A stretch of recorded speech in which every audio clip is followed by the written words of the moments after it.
One night, in his small, gloomy apartment, James couldn't stop thinking about his situation. He had been unemployed for months. His bank account was nearly empty, and it was becoming increasingly difficult to find something to sustain himself. He had taken on all sorts of jobs, but nothing had helped him break out of his bad luck.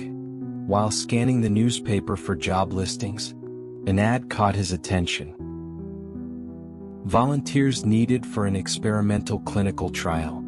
Generous compensation. James read the ad aloud, trying to convince himself that it could be a good opportunity.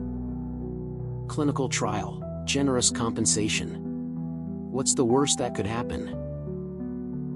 With a mix of doubt and resignation, he picked up the phone and dialed the number. On the third ring, a monotone female voice answered.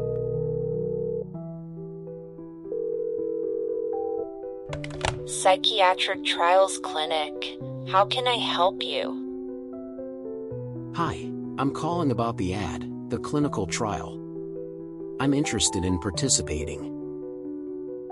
Of course. Thank you for calling. Our study aims to improve the mental clarity of patients through a simple procedure. The compensation is generous, and it will only require a few hours of your time for each session. Are there any risks? Side effects? Nothing serious, sir. Just mild drowsiness, slight headaches, perhaps a bit of temporary confusion. But nothing to worry about. He hesitated but eventually agreed. He didn't have many options. The next day at the clinic, James arrived at the address given, a discreet building with no signs in a sparsely populated area of the city. While waiting in the lobby, a tall doctor with a controlled expression approached him. His smile was faint, but his eyes had a strange gleam. Welcome, James. Thank you for participating in our trial. I'm Dr. Cartwright. Don't worry, this will be quick and easy. So, how does this work? What exactly are you going to do? James shifted nervously in his seat. Visual alterations? Am I going to see things that aren't there? It's possible, but nothing to be concerned about. They are just temporary effects of adaptation. Your brain is adjusting. Relax, and everything will be fine. With a firm hand, the doctor injected the medication into James's arm, who began to feel a heaviness in his eyelids. Cartwright's words grew distant, as if they were echoes. That's it, James. Just let go. When he awoke hours later, in his apartment, James stumbled to the kitchen. He still felt the effects of the experiment, and the walls of his apartment seemed narrower, almost oppressive. As he turned on the light, something in the microwave's reflection caught his attention. He saw his face, but it was distorted, as if it wasn't really him. What the hell? He blinked and rubbed his eyes, and his face returned to normal. I must be more tired than I thought. He tried to relax, but when he looked out the window, he saw a motionless figure watching him from the street. It had no face. It was just a shadow. He stood frozen, staring at it. No! It can't be real! It's just a hallucination! He blinked and the figure vanished. At that moment, the phone rang, startling him.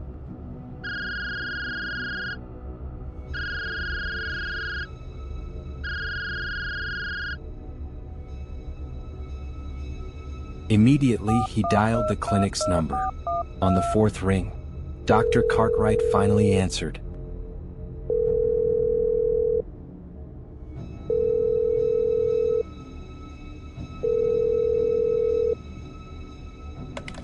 Doctor, I'm seeing things.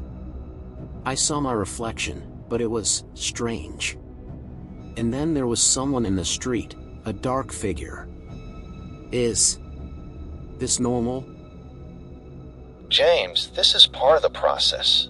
The initial effects are just mild perceptual alterations. It's nothing to worry about. These effects will go away soon. But, Doctor, I can't shake the feeling that someone is watching me. It's not just a hallucination. It feels so real.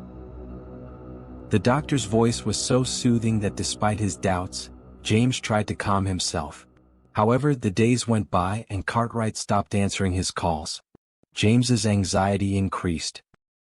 Understand. The human mind is complex and can create very convincing illusions. But trust me, this will pass. Try to relax. If anything concerns you, you can call me. Days later in a grocery store, James was in line at the supermarket, and while he waited, he noticed the cashier looking at him strangely. Her eyes seemed vacant. When she leaned in to take his payment, she paused for a moment, watching him with a disturbing expression.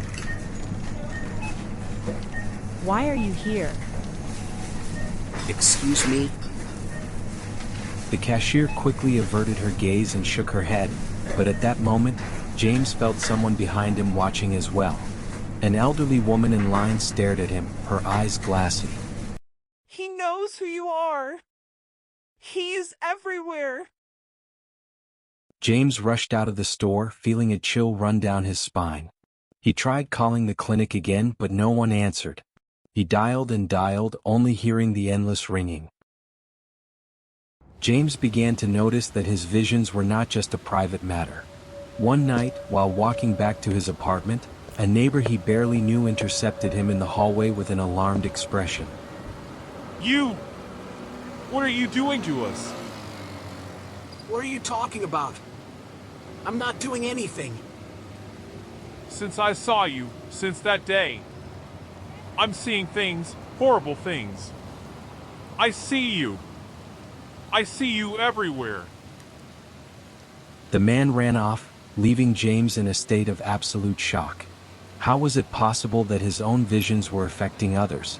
Back in his apartment, James decided to make one last attempt to call Dr. Cartwright. To his surprise, someone answered.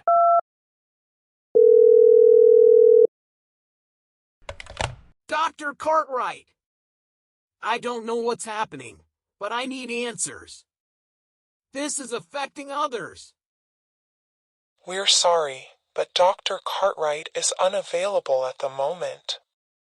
All participants must remain calm. This is just the beginning. The line abruptly cut off. James stared at the phone, a feeling of absolute terror washing over him. What did just the beginning mean? What had they done to him?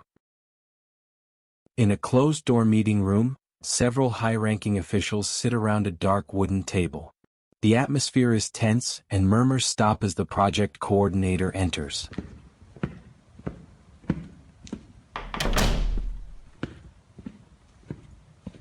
Thank you for attending. We are facing a delicate situation. The experiment in the city has yielded unexpected results. How many people have been affected? So far, the entire city is showing signs of being affected. Hallucinations and erratic behavior have escalated significantly in recent days. So it all comes down to a single subject. Subject 243. If I remember correctly, his name is James Colton. Correct. His psyche has created a kind of shared mental network, projecting his regret and fear onto others. And what's the recommendation? We will evacuate and isolate the area under the pretense of public health. We need to control this situation before anyone outside notices. What about subject 243? James? The meeting concludes in silence. One by one, the officials leave, leaving the project coordinator alone. He takes a folder marked Project Mental Clarity, closes it and turns off the lights, plunging the room into complete darkness.